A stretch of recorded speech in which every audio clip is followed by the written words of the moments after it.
Class 9 students, তোমাদের আজকে physical সায়েন্সের 3rd চ্যাপ্টারে একটি টপিক আলোচনা করব। তোমরা স্ক্রিনে দেখতে পাচ্ছ, প্রথমেই আছে বার্নৌলিজ প্রিন্সিপাল বা বার্নৌলির নীতি। এটিকে বার্নৌলিজ থিওরেমও বলা হয়।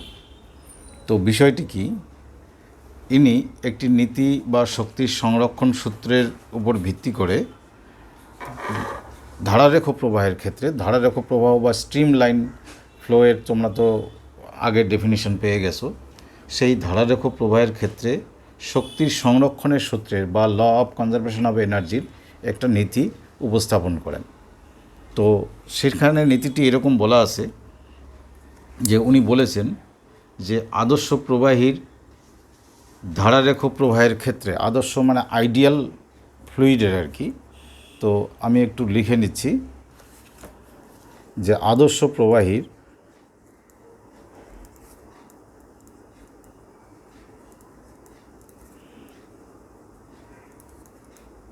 ধারারেখ প্রবাহের ক্ষেত্রে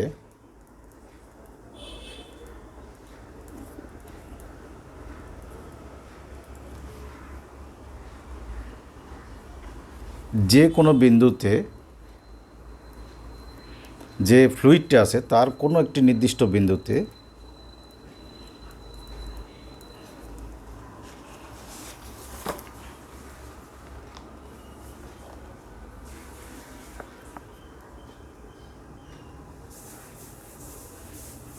প্রতি একক ভরে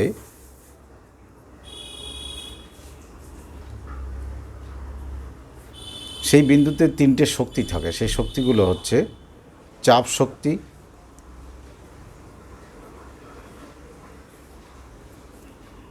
তারপরে হচ্ছে স্থিতিশক্তি,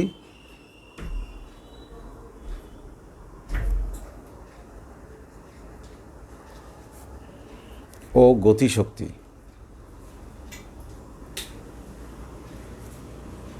এই যে 3টে শক্তি আছে, এদের যোগফল বা সমষ্টি বা সাম টোটাল সর্বদাই কী থাকে, অপরিবর্তিত বা মানে চেঞ্জেবল নয়, বা কি বলবো আমরা, ধ্রুবক। অর্থাৎ বলতে পারি এদের সাম টোটাল হচ্ছে কনস্ট্যান্ট। মানে কোনো একটি স্ট্রিম লাইন ফ্লো আছে, তো তার কোনো একটা সেকশানে মানে কোনো একটা ছেদে কোনো এক বিন্দুতে একক ভরের মানে ইউনিট মাসের যদি আমরা ওখানে 3টে শক্তির প্রেজেন্স পাবো, সেটা হচ্ছে চাপ শক্তি, আর একটা স্থিতিশক্তি যাকে পোটেনশিয়াল এনার্জি বলে। চাপ শক্তি মানে প্রেশার এনার্জি, পোটেনশিয়াল এনার্জি, আর গতিশক্তি মানে কাইনেটিক এনার্জি। এই 3টে শক্তির যোগফল সবসময় ধ্রুবক হবে। যতটা স্ট্রিম লাইন ফ্লো চলতে থাকবে, যে কোনো জায়গায় মেজার করলে এই 3টে সাম টোটাল ধ্রুবক থাকবে। এবার প্রথম কথা হচ্ছে চাপ শক্তি কথাটা কি। যদি আমি যদি এম ভরের কোনো প্রবাহীর বা তরল নিয়ে বলছি, আমি সবসময় তরল বলে ধরে নেবে সেটি প্রবাহী। এম ভরের কোনো তরলের একটা স্ট্রিম লাইন ফ্লো আছে, এম ভরের তরলের কোনো এক বিন্দুতে চাপ যদি পি হয় এবং সেই তরলের যদি ঘনত্ব রো হয় পি, আর যে তরল নিয়ে কথা বলছি তার ঘনত্ব বা ডেনসিটি যদি রো হয়, এই লেটারটি রো, তাহলে এম ভরের তরলের কোনো বিন্দুতে চাপ শক্তি, যে কথাটি প্রথম আসছে চাপ শক্তি, তার মান কিন্তু এমপি বাই রো। সেটা হলো এম ভরের ক্ষেত্রে। তো আমাদের এখানে কথা হচ্ছে একক ভর মানে ইউনিট মাসের ক্ষেত্রে। তাহলে একক ভরের ক্ষেত্রে কত হবে, যদি একক ভরের ওই বিন্দুর যদি আমি চাপ শক্তি বের করি, তাহলে এম দিয়ে এটাকে ডিভাইড করব। একক ভর মানে এম ভরের জন্য এত, মানে এম গ্রামের জন্য এত চাপ শক্তি, 1 গ্রামের জন্য কত, তাহলে এটা এম দিয়ে ডিভাইড। তো এটাকে যদি এম দিয়ে ডিভাইড বা ভাগ করি, এম কেটে যাবে। অর্থাৎ তোমাদের একটু দেখিয়ে দিই, এমপি বাই রো, একে ডিভাইড করলাম এম দিয়ে মানে এম নিচে, তাহলে এম আর এম কাটবে, তাহলে আলটিমেটলি চাপ শক্তি হচ্ছে কত, পি বাই রো। কোনো এক বিশেষ বিন্দুতে চাপ শক্তি পি বাই রো। আর ওই এম ভরের ক্ষেত্রে কোনো এক বিশেষ উচ্চতায়, ধরো এইচ উচ্চতা, যদি উচ্চতা এইচ হয়, যে স্ট্রিম লাইন ফ্লোর কোনো বিন্দু নিয়ে কথা বলছি তার উচ্চতা যদি এইচ হয়, সেখানকার স্থিতিশক্তি, আমি একটু সংক্ষেপে লিখছি বোঝার চেষ্টা করবে। স্থিতিশক্তির সূত্র তোমরা জেনে থাকবে যে mgh। তা এটা যদি এম ভর না হয়, যদি একক ভরের কথা বলি, যেহেতু উপপাদ্যটি একক ভরের আছে, তাহলে এম দিয়ে এটা ডিভাইড করলে কি হবে, gh। তাহলে এটি গেল কি স্থিতিশক্তি, আর এটি গেল কি চাপ শক্তি। আর একটি কী হয় এইরূপই একক ভরের জন্য গতিশক্তি। গতিশক্তির সূত্র তোমরা তো নিশ্চয়ই জানো। কোনো এম ভরের বস্তুর গতিশক্তির সূত্র হচ্ছে half M V square. M ভরের জন্য হাফ এম ভি স্কোয়ার। তাহলে একক ভরের ক্ষেত্রে এই এমটা ভাগ যাবে, তাহলে হাফ ভি স্কোয়ার, বা সংক্ষেপে লিখলে বা অন্যভাবে একটু ঘুরিয়ে লিখলে ভি স্কোয়ার বাই 2। তাহলে এই তিনটে যে শক্তি আছে, তাহলে কোনো একটি স্ট্রিমলাইন ফ্লো বা ধারারক্ষ প্রবাহের আদর্শ প্রবাহের ক্ষেত্রে কোনো সেকশানে, কোনো ছেদে, কোনো বিন্দুতে এই তিনটে শক্তি একক ভরের ক্ষেত্রে এদের যোগফল সর্বদাই ধ্রুবক। তার মানে কি, বার্নৌলিস নীতির গাণিতিক রূপটা হচ্ছে কি, যে P by rho plus GH, এই যে mgh-এর ক্ষেত্রে এম বাদ গিয়ে জিএইচ হলে একক ভরের জন্য, আর একটি কি হাফ এম ভি স্কোয়ার থেকে হলো হাফ ভি স্কোয়ার বা ভি স্কোয়ার বাই 2। এই তিনটি জিনিসের যোগফল হচ্ছে কি ধ্রুবক বা কনস্ট্যান্ট। কথাটি এইসব আলোচনা থেকে খুব ভালো না বুঝলে দুই একটি উদাহরণ দিলে বুঝতে পারবে।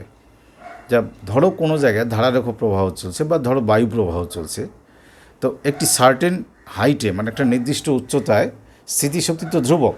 তাহলে সেক্ষেত্রে স্থিতিশক্তি যদি একটি নির্দিষ্ট উচ্চতায় ধ্রুবক হয়, সেক্ষেত্রে এই দুটো শক্তি ভ্যারি করবে। যাতে ভ্যারি করবে মানে যেমন ধরো এটি তো হলো আমাদের চাপ শক্তি, আর এটি হলো কি গতিশক্তি। তো এই কথাটির অর্থ হচ্ছে কোনো একটি জায়গায় যদি চাপ শক্তি বেড়ে যায়, তাহলে সেখানে গতিশক্তি কমবে, কারণ আমাদের তিনটে যোগফল কি ধ্রুবক। যোগফল ঠিক রাখার জন্য এদের একটি বাড়লে আর একটি কমবে, বা একটি কমলে আর একটি বাড়বে। আবারও বলছি, যদি কোনো একটি জায়গায় কোনো প্রবাহের ক্ষেত্রে সে বায়ু প্রবাহ হোক আর কোনো তরলের প্রবাহ হোক, যদি চাপ শক্তি বেড়ে যায় তাহলে গতিশক্তি কমবে, আবার যদি গতিশক্তি বেড়ে যায় তাহলে চাপ শক্তি কমবে। তো এখানে একটি উদাহরণ দিয়ে কথাটা বুঝিয়ে দেওয়ার চেষ্টা করি। আমি একটি ভিডিও দেখাচ্ছি তোমাদের।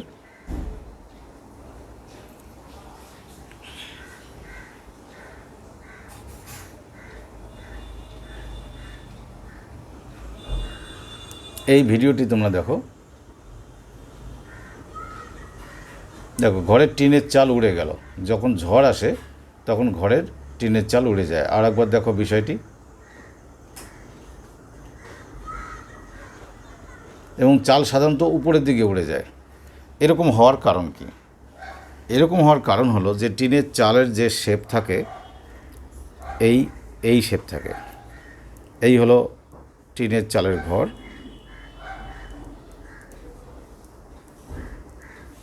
যখন এর উপর দিয়ে বায়ু প্রবাহের গতি খুব দ্রুত হয়, ভালো করে বুঝে থাকবে, যখন কোনো বায়ু প্রবাহের নর্মাল কন্ডিশনে এই চালের উপরের দিকের চাপ আর নিচের দিক থেকে চাপ দুটোই সমান থাকে, মোর অর লেস সমান, সামান্য ডিফারেন্স, সেটা সমস্যা সৃষ্টি করে না। কিন্তু যখন দ্রুত এর গায়ের উপর দিয়ে এইরকম করে যখন স্লোপিং বডির উপর দিয়ে কম দ্রুত বায়ু প্রবাহ হয়, বা ধরো এই দিক থেকেও বায়ু প্রবাহ হোক, যে দিক থেকে হোক না কেন, প্রবাহ মানে গতিশক্তি বেড়ে গেল, এই পার্টটি বেড়ে গেল। গতিশক্তি বাড়লে এটা সার্টেন হাইটে স্থিতিশক্তি এখানে ব্যাপার নয়, তখন চাপ শক্তি কী হবে, কমে যাবে, কারণ এর যে কোনো একটি বাড়লে আরেকটি কমবে, না হলে যোগফল ধ্রুবক থাকবে না বা সাম টোটাল কনস্ট্যান্ট হবে না। তো যখনই গতিশক্তি এখানে বেড়ে যায়, তাহলে উপরের থেকে চাপ শক্তি কী হবে, কমে যায়। অর্থাৎ টিনের চালের এই উপরে যে চাপ আর নিচের চাপের যে ব্যালেন্স ছিল সেটা নষ্ট হয়ে যায়, ভেতরের দিকে চাপটা বেশি হয়, উপরের চাপ এতটাই কমে যায় যে ভেতরের চাপে টিনের চাল উপরের দিকে উড়ে যায়। এরকম একটি ঘটনা। আরও একটি তোমার কাছে এখানে চিত্র আমার বইয়ে আছে, সেটা দিয়ে আমি তোমাদের দেখানোর চেষ্টা করি যে ট্রেনের লাইনের পাশে দাঁড়ালে কি অসুবিধা হতে পারে। ধরো এরকম একটি রানিং ট্রেন আছে, তার এইরকম রানিং ট্রেন এদিকে মুভ করছে, তার পাশে যদি কেউ একদম মোটামুটি কাছাকাছি যদি কেউ দাঁড়িয়ে থাকে, সে আপনি ট্রেনের দিকে তাকে টেনে নেবে এবং ট্রেনের নিচে ঢুকে গিয়ে তার মৃত্যু হতে পারে। এরকম ঘটনা কেন হয়? ট্রেন যখন দ্রুত বেগে গতিশীল থাকে, তার সেই ট্রেন লাইনের বায়ু, যখন ট্রেন ছিল না তখন সব জায়গায় বায়ুর চাপ সমান ছিল। ট্রেন এবার দ্রুত বেগে গতিশীল হলে তার পাশের বায়ুর গতিশক্তি বেড়ে যায়, মানে কাইনেটিক এনার্জি বেড়ে যায়। আর কাইনেটিক এনার্জি বেড়ে গেলে ওই ট্রেনের সংলগ্ন বায়ু যে জায়গায় ছিল সেখানকার চাপ কমে যাবে। বার্নৌলিস নীতি বলেছে একটা বাড়লে আর একটা কমবে। চাপ মানে প্রেশারটা কমে যাবে, তাহলে ট্রেনের কাছের এয়ারের প্রেশার কমে গেল, কিন্তু তার থেকে একটু দূরে যেখানে এই দর্শক বা এই লোক দাঁড়িয়েছিল সেখানকার বায়ুর চাপ বেশি থাকে। তো এই বেশি চাপ আর তার পাশে হঠাৎ চাপ কমে গেলে অটোমেটিক সে সেই দিকে তার বডি মানে মুভ করার জন্য তার ট্রেনের দিকে ঢুকে যাবে, তখন সে ট্রেনের নিচে চলে গিয়ে তার মৃত্যু হতে পারে। সেই জন্য খুব দ্রুতগামী ট্রেনের বা ট্রেন লাইনের পাশাপাশি দাঁড়িয়ে থাকা উচিত না। তো এইরকম কিছু ঘটনা বার্নৌলির নীতি থেকে ব্যাখ্যা করা যায়। আর হচ্ছে তোমরা জল, কীটনাশক মানে ইনসেকটিসাইডস যেগুলো আছে, পারফিউম, এগুলো যে স্প্রে করার বোতল আছে, সেখানে তার মুখ দিয়ে যে ফ্লোটা বেরিয়ে আসে, এখানে কোনো বার্নৌলিস প্রিন্সিপাল ইউজ করা হয়। তাহলে এই হলো বার্নৌলির নীতির মোটামুটি প্রয়োগ। আরও কিছু এক্সাম্পল আছে, তোমরা বই থেকে দেখবে, তো কিছুটা ধারণা দেওয়া সম্ভব হলো। এবারে আসবো আমরা যে আলোচনায়, সেটা হচ্ছে স্থিতিস্থাপকতা বা ইলাস্টিসিটি। স্থিতিস্থাপকতা বা ইলাস্টিসিটি।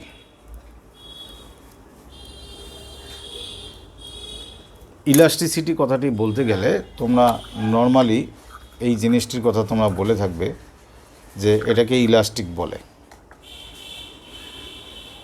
এই রাবারের ব্যান্ড এটাকে ইলাস্টিক বলে।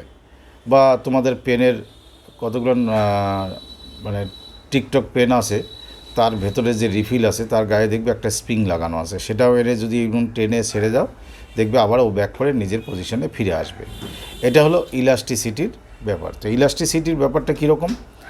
সংজ্ঞায় বলা আছে যে ধর্মের জন্য কোনো বস্তু বাহ্যিক প্রতিমিত বলের ক্রিয়ায়, মানে বাইরের থেকে যদি কোনো একটা ফোর্স আমি অ্যাপ্লাই করি, তো বলের ক্রিয়ায় সেটির আকার বা আয়তন বা দুটোরই, আকার মানে হচ্ছে তার শেপ, আয়তন মানে কোনো ভলিউম, বা এই দুটোরই যদি চেঞ্জ করার চেষ্টা করা হয়, পরিবর্তনের চেষ্টা করা হয়, তাহলে সে সেই চেষ্টাকে বাধা দেয় ভেতর থেকে। আমি যদি এটা টানার চেষ্টা করি, এই বডির ভেতর থেকে একটা ফোর্স তৈরি হয়, যে আমি যে টানছি তার এগেনস্টে সেই ফোর্সটা অ্যাপ্লাই হয়। এবং আমার যখন এর ওপর যে ফোর্স অ্যাপ্লাই করলাম, বল প্রয়োগ করলাম, যখন আমার বলটা আমি রিলিজ করি, সে আগের পজিশনে ফিরে যাওয়ার চেষ্টা করে এবং বেশিরভাগ ক্ষেত্রে আগের পজিশনেই পৌঁছে যায়। তারপরে কন্ডিশন ওয়াইজ আলাদা কথা, যে প্রত্যেকটা বস্তু বা প্রত্যেকটা বডির ভেতরে এই ইন্টারনালি যে ফোর্সটা তৈরি হয়, যে তার উপর বাইরের থেকে কোনো ফোর্স অ্যাপ্লাই হলে তার এগেনস্টে কাজ করে, এবং সেই বাইরের ফোর্সটা রিলিজ করে দিলে, ছেড়ে দিলে সে আগের শেপে নিয়ে আসে, এটাকেই বলা হয় ইলাস্টিসিটি। এই ভেতর থেকে যে ফোর্সটা তৈরি হয় তারই নাম হচ্ছে কি ইলাস্টিসিটি। এবার মোটামুটি কথাটি বুঝলে, তো এখানে ইলাস্টিসিটির কতগুলো প্রপার্টি নিয়ে আলোচনা আছে। ইলাস্টিসিটি বা স্থিতিস্থাপকতা কঠিন, তরল, গ্যাস সবার ক্ষেত্রেই আছে। যে কোনো সাবস্টেন্স, সে সলিড হোক, লিকুইড হোক এবং গ্যাস হোক, সবার ক্ষেত্রে ইলাস্টিসিটি আছে। এবার কার বেশি? সলিডের ক্ষেত্রে বেশি, আর তরল বা লিকুইডের ক্ষেত্রে সলিডের থেকে কম, আর গ্যাসের ক্ষেত্রে ইলাস্টিসিটি একদমই কম। তো এবারে হচ্ছে রাবার আর ইস্পাত। তা আমরা কোনো বস্তুকে বল প্রয়োগ করে, মানে ফোর্স অ্যাপ্লাই করে, যত তাড়াতাড়ি তার বিকৃতি, মানে তাকে যদি তার শেপটা চেঞ্জ করতে পারি, সেটা হচ্ছে লেস ইলাস্টিক। আর যাকে পারি না, অর্থাৎ যার ভেতর থেকে আমার প্রযুক্ত বলের বিরুদ্ধে প্রবল বল প্রযুক্ত হয়, যে বস্তুর ভেতর থেকে যে বল তার শেপ চেঞ্জ করার এগেনস্টে যে বলটা কাজ করে, সেটা যত বেশি, সেটা তত বেশি ইলাস্টিক। তাহলে রবার না ইস্পাত, কাকে বিকৃত করা সহজ? বিকৃত করা বলতে তার শেপ পাল্টানো সহজ রবারের। সুতরাং রবার কম ইলাস্টিক আর ইস্পাত হলো বেশি ইলাস্টিক। তো এবার ইলাস্টিসিটির একটা সীমা আছে। যেমন তোমাদের যে উদাহরণটি আমি বলছিলাম, যে এই রাবারের যে গার্ডার আছে, এটি যদি আমি এরকম টানি, এর অবস্থায় চলে আসলো, আরও একটু বেশি করে টানলাম, আবার ব্যাক করে আগের কন্ডিশনে এলো। এবার যদি এর আনলিমিটেডভাবে টেনে দিই, তাহলে হয়তো আবার আগের মতো শেপ হবে না। তো যে সীমার মধ্যে বল প্রয়োগ করলে কোনো বস্তু, মানে স্থিতিস্থাপক বস্তু, তার পূর্বের অবস্থা ম্যাক্সিমাম যে সীমা পর্যন্ত বল প্রয়োগ করলে সে বস্তু তার পূর্বের অবস্থায় ফিরে পায়, তাকে স্থিতিস্থাপক সীমা বলে। আর বাহ্যিক প্রতিমিত বলের যে কোনো মানের জন্য, যে কোনো মানে বলটা যে কোনো লিমিটের জন্য প্রযুক্ত বল অপসারণের পর বিকৃত বস্তু যদি পূর্বের আকার বা আয়তন সম্পূর্ণ ফিরে পায় তাকে বলা হয় পূর্ণ স্থিতিস্থাপক বস্তু, বা মানে সেই বস্তুটিকে বলা হয় পূর্ণ স্থিতিস্থাপক বস্তু। আর খুব বেশিরভাগ ক্ষেত্রে বস্তু সেই অবস্থায় আগের সম্পূর্ণ অবস্থায় ফিরে পায় না, কারণ যে কোনো সীমার বল না, একটা বলের সীমা থাকে। তো যাই হোক, এবার স্থিতিস্থাপকতা বা ইলাস্টিসিটি কী কী বিষয়ের উপর ডিপেন্ড করে। নাম্বার 1, কোনো অপদ্রব্য মেশানো কোনো ধাতুর স্থিতিস্থাপকতা বিশুদ্ধ ধাতুর তুলনায় আলাদা হয়। আলাদা হয় বলতে কারো ক্ষেত্রে বেশি হবে, কারো ক্ষেত্রে কম হবে। তাহলে পিওর মেটাল আর ইমপিওর মেটাল। ইমপিওর বলতে এখানে অ্যালয় বলতে পারো তোমরা। ইমপিওর মেটাল যদি তার মধ্যে কিছু মেশানো থাকে, মানে বিশুদ্ধ ধাতু, মেটাল মানে ধাতু, আর অশুদ্ধ ধাতু, এদের কিন্তু স্থিতিস্থাপকতার গুণ পরিবর্তিত হয়। কোনো কোনো ক্ষেত্রে বেশি হয়, কোনো কোনো ক্ষেত্রে কমে যায়। বারবার বিকৃত করা হলে, যদি একটা বস্তুকে যদি আমরা টেনে তার শেপটা চেঞ্জ করি, বিকৃত করি, তাহলে কোনো বস্তুর উপাদানের স্থিতিস্থাপকতা হ্রাস পায়। তার যে ইলাস্টিসিটি আছে, যেমন এই গার্ডারের কথা বললাম, যে অনেকক্ষণ ধরে বারবার যদি আমরা এরকম করতে থাকি, তাহলে এর যা প্রথম যে ইলাস্টিক ধর্মটা ছিল সেটা কিন্তু ডিক্রিজ করবে, কমে যাবে। আর উষ্ণতা বাড়লে বেশিরভাগ ধাতুর স্থিতিস্থাপকতা কমে যায়। যদি টেম্পারেচার বাড়াই, বেশিরভাগ মেটালের ইলাস্টিসিটি কী হয়, কমে যায়। আর উষ্ণতা বৃদ্ধিতে কিন্তু ইনভারের স্থিতিস্থাপকতার কোনো পরিবর্তন হয় না বললেই চলে। ইনভার বলে একটি মেটাল আছে, যার টেম্পারেচার চেঞ্জ করলেও ইলাস্টিসিটি সাধারণত চেঞ্জ হয় না। এবারে আসবো আমরা বিকৃতি, পীড়ন এইসব নিয়ে আলোচনায়। এবারে বলছি টপিক দেখো, পীড়ন, যেটাকে ইংরেজিতে বলা হয় স্ট্রেস। এই স্ট্রেসের ডেফিনেশন তোমাদের বইয়ে যেরকম বলা আছে আমি বই থেকে বলি এবং সেটা ডিসকাস করছি। বাইরে থেকে প্রতিমিত বল প্রয়োগ করলে, মানে কোনো বস্তুর উপর বাইরে থেকে যদি কোনো ব্যালেন্সড ফোর্স অ্যাপ্লাই করা হয়, প্রতিমিত বল যদি প্রয়োগ করা হয়, তাহলে একটু আগে যে ইলাস্টিসিটি বা স্থিতিস্থাপকতা বলা হলো সেই ধর্মের জন্য তো বস্তুর মধ্যে একটি আভ্যন্তরীণ প্রতিক্রিয়া বলের উদ্ভব হয়। মানে ভেতর থেকে একটা ফোর্স ডেভেলপ করে, যেটা ওই বাইরের বলটার বিরুদ্ধে কাজ করে, যা বাহ্যিক বলের বিরুদ্ধে কাজ করে।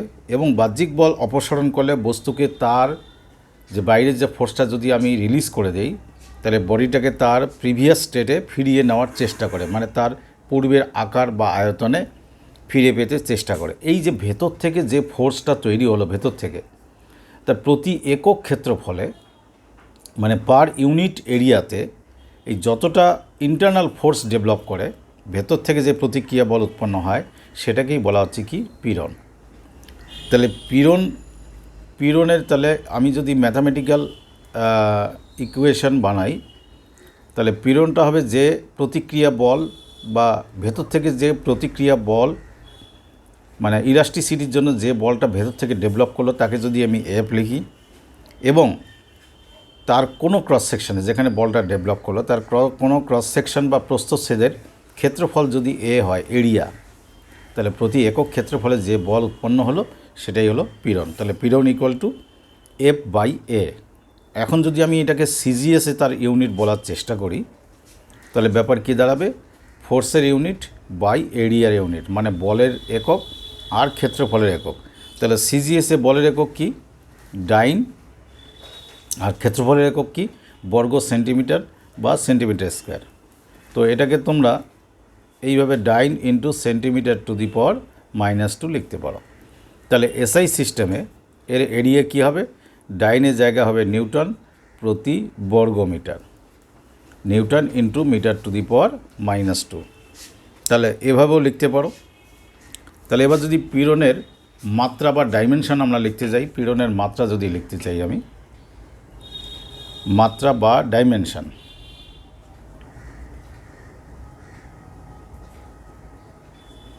তাহলে উপরে কী হবে, বলের মাত্রা, আর নিচে কী হবে, ক্ষেত্রফলের মাত্রা। বলের মাত্রা নিশ্চয়ই তোমাদের মনে আছে,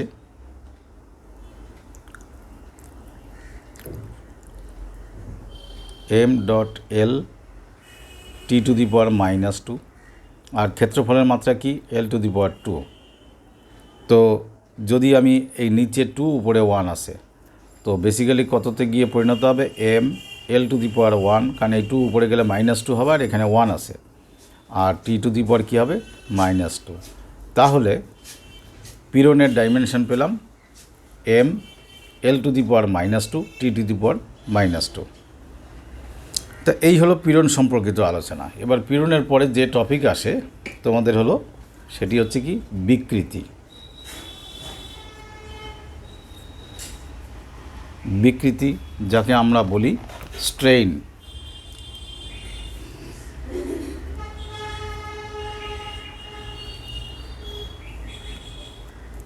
তো বিকৃতির ডেফিনিশন হিসাবে তোমাদের বইয়ে যা বলা আছে আমি বলে এবং ডিসকাস করছি, সেটা হলো কি বাইরে থেকে প্রযুক্ত প্রতিমিত বলের প্রভাবে কোনো স্থিতিস্থাপক বস্তুর বাইরে থেকে যে ব্যালেন্স ফোর্স যখন কোনো বডিতে অ্যাপ্লাই করা হয়, কোনো স্থিতিস্থাপক বস্তুর বিভিন্ন অংশের মধ্যে, ওর বডিটার বিভিন্ন পার্টের মধ্যে যদি আপেক্ষিক সরণ রিলেটিভ ডিসপ্লেসমেন্ট হয়, মানে একটা পার্টের সঙ্গে কম্পেয়ারে আর একটা যদি চেঞ্জ হয়, এক কথায় বস্তুটার যদি শেপ সাইজ যদি চেঞ্জ হয়ে যায়, এটাকেই বলা হয় বিকৃতি। যার ফলে বস্তুর আকার আয়তন বা দুটোরই পরিবর্তন হয়, একে বলে বিকৃতি। যেই চেঞ্জ, বস্তুটার শেপটা চেঞ্জ গেল, বা ধরো একটা কোনো তার আছে, একটা মেটালিক ওয়্যার আছে, তাকে টেনে লম্বা করলাম, এই যে চেঞ্জ হলো, এটাকে বলা হয় বিকৃতি, মানে বিকৃত হয়ে গেল। কিন্তু এর পরিমাপ কিভাবে? বিকৃতির পরিমাপ হচ্ছে পার ইউনিট ডাইমেনশানে তার যেটুকু চেঞ্জ হবে, মানে প্রতি একক মাত্রায় কোনো একটা মাত্রা যতটা চেঞ্জ হবে। একটা উদাহরণ দিয়ে বললেই তোমরা বুঝবে। ধরো একটি তার আছে, কপার ওয়্যার বা যে কোনো ওয়্যার, তার দৈর্ঘ্য আছে 10 সেন্টিমিটার। আমি এটাকে টেনে লম্বা হয়ে গেল 12 সেন্টিমিটার। তাহলে কতটুকু আমার বেড়ে গেল? এই যে চেঞ্জ হলো কত সেন্টিমিটার বলো? 2 সেন্টিমিটার। এই যে যেটুকু বৃদ্ধি হলো সেটা হলো 2 সেন্টিমিটার। তাহলে 10 সেন্টিমিটার বৃদ্ধি পেয়েছে 2 সেন্টিমিটার, 1 সেন্টিমিটারে কত? তো প্রথমটাকে যদি আমি এল বলি, আর পরে বেড়ে যাওয়ার পর যদি হয় মনে করো এল, এটা ধরো L2, তাহলে কতটুকু বাড়লো? যেটুকু ইনক্রিজ করলো বা বাড়লো সেটা হচ্ছে L2 - L, তাকে যদি শর্টলি এল বলি। অর্থাৎ এই 2 সেন্টিমিটারটুকুকে যদি ছোটো এল দিই, তাহলে স্ট্রেইন বা বিকৃতি ইকুয়াল টু এই ও যেটুক বলো সেটা উপরে, আর যার থেকে বেড়েছে সেটা নিচে। অর্থাৎ এটাকে যদি ইউনিটারি মেথড বা ঐকিক নিয়মে করি, তাহলে আমরা এরকম বলবো যে 10 সেন্টিমিটার দৈর্ঘ্য বাড়ল, মানে লেংথ ইনক্রিজ করলো কত? 2 সেন্টিমিটার। তাহলে 1 সেন্টিমিটার দৈর্ঘ্যে, প্রতি একক দৈর্ঘ্যে বা পার ইউনিট লেংথে দৈর্ঘ্য বাড়ল কত? 2/10 সেন্টিমিটার। অর্থাৎ 1/5 বা 1/5 সেন্টিমিটার যেটুকু বাড়লো, এইটুকু হচ্ছে তার স্ট্রেইন বা বিকৃতি। তাই এটা তো দৈর্ঘ্যের ক্ষেত্রে হলো। এটা যদি আয়তনের ক্ষেত্রে হয়, আয়তনের ক্ষেত্রেও একই হবে। তাহলে দৈর্ঘ্যের বেলা স্ট্রেইন বা বিকৃতির সমীকরণ বা ম্যাথামেটিক্যাল ইকুয়েশন হচ্ছে L/L। এল মানে যেটুকু বেড়েছে, আর এই ক্যাপিটাল এল মানে প্রথমে যে দৈর্ঘ্য ছিল। ঠিক এভাবে আয়তনের ক্ষেত্রে বিকৃতি হবে। যদি যেমন দৈর্ঘ্য বিকৃতি হয়, তেমনি আয়তন বিকৃতি। দৈর্ঘ্য বিকৃতি মানে লঙ্গিটিউডিনাল স্ট্রেইন বলে, আর আয়তন বিকৃতি মানে হচ্ছে ভলিউম স্ট্রেইন। তাহলে আয়তন বিকৃতির বেলা small V by capital V, মানে যেটুক ভলিউম বৃদ্ধি পেল, আয়তন বাড়লো সেটা, আর এটা হলো প্রাথমিক আয়তন। তো এইভাবে বিকৃতির সমীকরণ করা হয়। বিকৃতির আসল ডেফিনেশনের কথা হচ্ছে এই, যে প্রতি একক আয়তনের যতটুকু আয়তন বাড়লো বা প্রতি একক দৈর্ঘ্যে যতটুকু দৈর্ঘ্য বাড়লো, সেটাই হচ্ছে বিকৃতির পরিমাপ। তো এখানে বিকৃতি L/L বলো আর V/V বলো, তো দুটি সমজাতীয় রাশি বা সিমিলার ফিজিক্যাল কোয়ান্টিটির রেশিও, অনুপাত, তাই এদের কোনো একক থাকে না বা কোনো মাত্রা থাকে না। তাহলে বিকৃতির যদি কেউ জিজ্ঞেস করে যে মাত্রা কী, তাহলে এর কোনো মাত্রা নেই। তাহলে এর একক কী? এর কোনো একক নেই। এবার আসবে তোমাদের একটি বিষয়, যেটাকে বলা হয় হুকের সূত্র বা হুকস ল।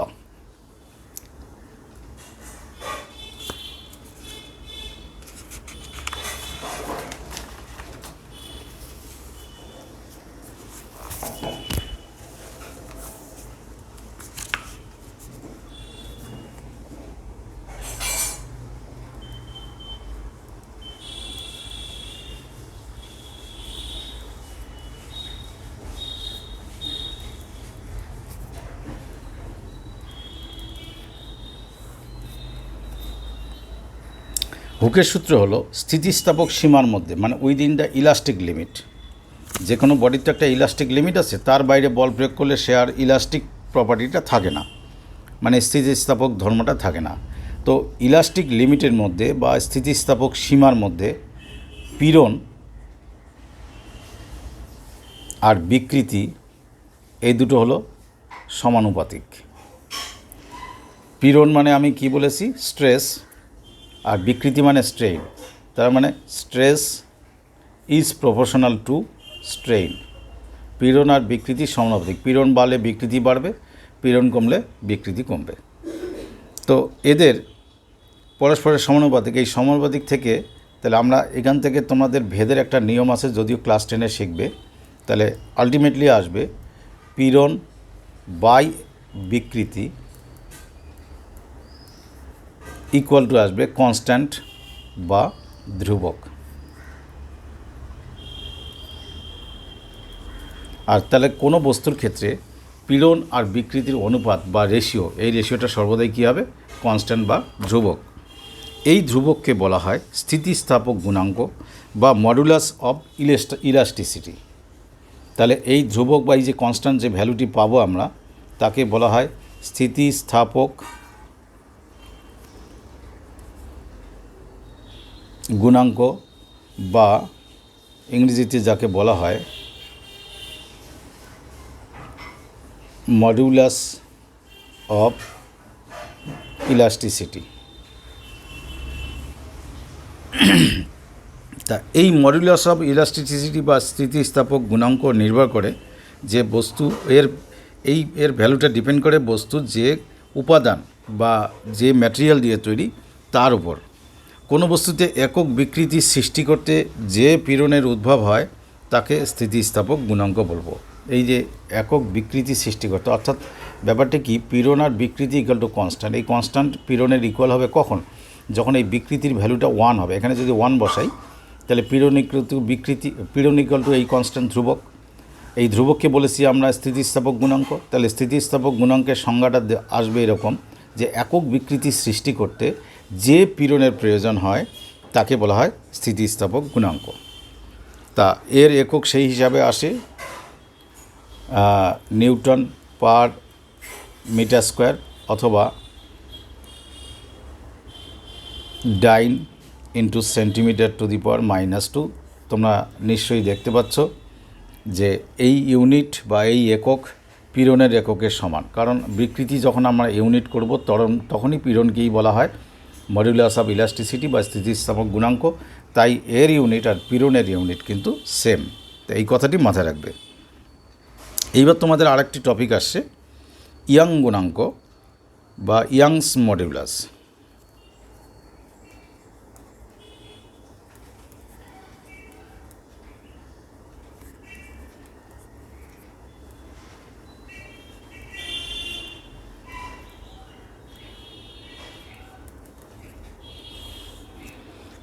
ডেফিনিশনে এরকম আছে, স্থিতিস্থাপক সীমার মধ্যে, সেই within the limit of elasticity, অনুদৈর্ঘ্য পীড়ন আর অনুদৈর্ঘ্য বিকৃতির অনুপাতকে ইয়াং গুণাঙ্ক বলে। অনুদৈর্ঘ্য পীড়ন, এখানে যেমন পীড়ন আর বিকৃতিকেই বলা হচ্ছে স্থিতিস্থাপক গুণাঙ্ক। সেই পীড়ন আর বিকৃতি যদি অনুদৈর্ঘ্য হয়, লঙ্গিটিউডিনাল হয়, তাদের যে রেশিওটা হবে সেটাকে বলা হচ্ছে ইয়াং গুণাঙ্ক। তাহলে ডিফারেন্সটা কি, সরাসরি পীড়ন বাই বিকৃতি হচ্ছে মডুলাস অফ ইলাস্টিসিটি বা স্থিতিস্থাপক গুণাঙ্ক।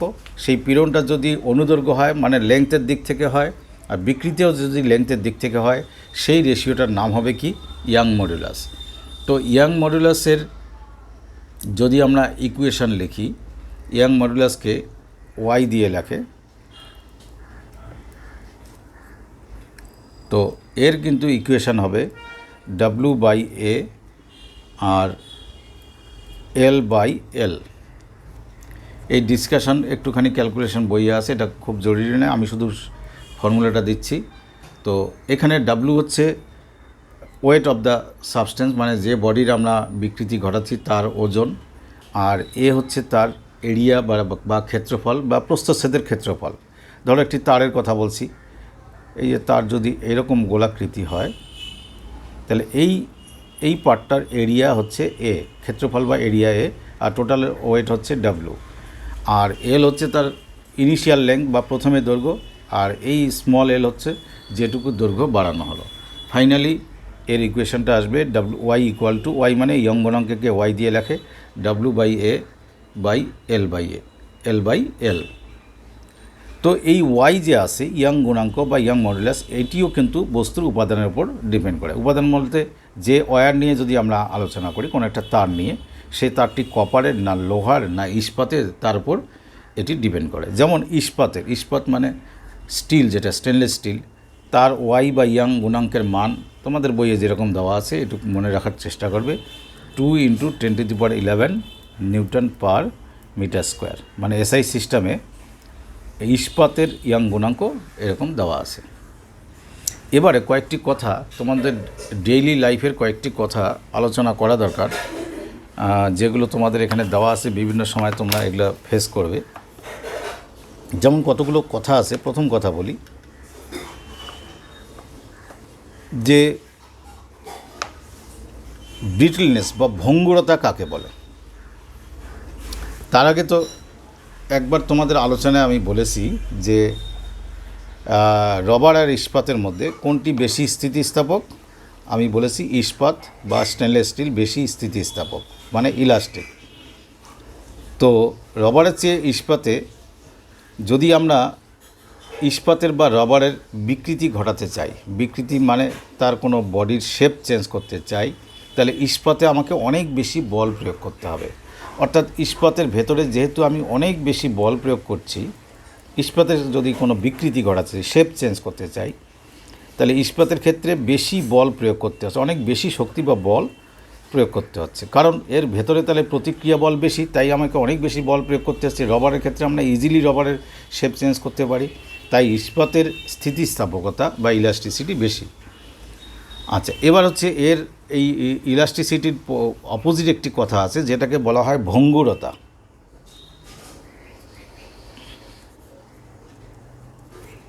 যাকে আমরা ইংরেজিতে বলি ব্রিটলনেস।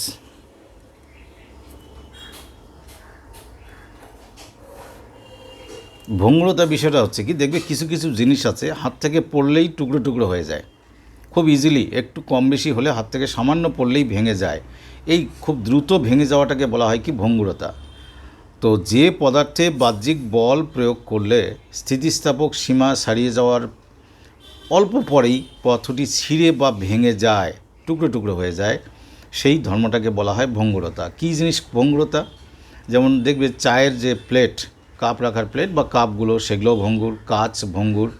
তো এগুলোকে বলা হচ্ছে এই ভঙ্গুরতা ধর্ম, আর এই সাবস্টেন্সগুলো বেশি ভঙ্গুর। ঠিক আরেকটি কথা আছে এর অপোজিট টাইপের, সেটা হচ্ছে প্রসার্যতা।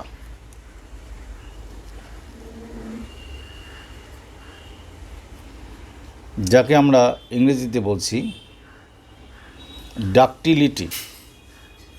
এই বিষয়টি কি, কিছু পদার্থ আছে দেখবে তোমরা যে যাকে আমরা টেনে লম্বা তারে, সরু তারে পরিণত করতে পারি, তবুও ভেঙে যায় না। তো যে পদার্থে যে ধর্মের জন্য তাকে টেনে লম্বা করা যাচ্ছে বা সরু তারে পরিণত করা যায়, তাকে বলা হয় প্রসার্যতা। সব পদার্থের কিন্তু নেই। তো যেমন বিশেষ করে কপার, অ্যালুমিনিয়াম, লোহারও হয়। কেউ বেশি সরু তার করা যায়, সোনা, রূপো। সোনা তো সব থেকে বেশি, তাকে যত পাতলা বা সরু তার করো সেটা সহজে ভেঙে যায় না। তা সেখানে ডেফিনিশন হিসাবে তোমাদের বইয়ে বলেছে, যে পদার্থে বাহ্যিক বল প্রয়োগ করলে, মানে বাইরের থেকে ফোর্স অ্যাপ্লাই করলে স্থিতিস্থাপক সীমা ছাড়িয়ে যাওয়ার পর দৈর্ঘ্য বৃদ্ধি খুব বেশি পরিমাণে ঘটে। আগেরবার ব্রিটলনেসে বলছি স্থিতিস্থাপক সীমা বা লিমিট অফ দ্য ইলাস্টিসিটি পার হলেই ওটা সহজেই ছিঁড়ে যায় বা ভেঙে যায়, সেটা ছিল ভঙ্গুরতা। আর এক্ষেত্রে স্থিতিস্থাপক সীমা ছাড়িয়ে যাওয়ার পর দৈর্ঘ্য বৃদ্ধি খুব বেশি পরিমাণে ঘটে, সেই পদার্থকে বলা হয় প্রসার্যশীল পদার্থ বা ডাকটাইল সাবস্টেন্স। আর এই ধর্মটাকে বলা হয় প্রসার্যতা বা ডাকটিলিটি। যেমন তামা, সোনা ইত্যাদি। দৈনন্দিন জীবনের তড়িৎ বর্তনীতে তামার তার আর গহনাতে সোনা ব্যবহার করে। তামার তার যে কারণে তামার তার তৈরি করা হয়, টেনে লম্বা এরকম সরু তার পরিণত করা হয়। অ্যালুমিনিয়ামের হয়, লোহা হয় কিন্তু খুব কম। তো এই ধর্মটা যে ধর্মের জন্য একে সরু তার করলাম ভেঙে গেল না, তাকে বলা হচ্ছে কি প্রসার্যশীলতা বা ডাক্টিলিটি। এবার হচ্ছে নমনীয়তা বা প্লাস্টিসিটি। কোনো পদ থেকে বাহ্যিক বল প্রয়োগ করলে কি বললাম, নমনীয়তা, যাকে বলা হচ্ছে প্লাস্টিসিটি। এটা কি ধরনের ধর্ম? কোনো পদার্থে বাহ্যিক বল প্রয়োগ করলে স্থিতিস্থাপক সীমা ছাড়িয়ে যাওয়ার পর পদার্থের বিকৃতি দ্রুত বৃদ্ধি পায়, মানে দ্রুত ওর শেপ ইজিলি চেঞ্জ করা যায়, এবং প্রযুক্ত বল যে বলটা আমরা প্রয়োগ করেছি সেটা যদি সরিয়েও নিই, পদার্থ তার আগের আকার ফিরে পায় না, কিছু পরিমাণ বিকৃতি রয়ে যায়। এই অবস্থায় পদার্থটিকে বলা হয় নমনীয় বা প্লাস্টিক, আর এই ধর্মটাকে বলা হয় প্লাস্টিসিটি। দেখবে কতগুলো, যেমন অনেকগুলো প্লাস্টিকের জিনিস আছে, তাকে যদি আমরা হাত দিয়ে এরকম প্রেশার দিয়ে ভাঁজ করে দিই, তো ওই শেপটা ওই রকম চেঞ্জ অবস্থায় থাকে। তাহলে ইজিলি তাকে আমরা শেপ চেঞ্জ করি, ভেঙে না গিয়ে তাকে শেপ চেঞ্জ করা যায়, সেটাকে বলা হচ্ছে কি প্লাস্টিসিটি ধর্মটাকে।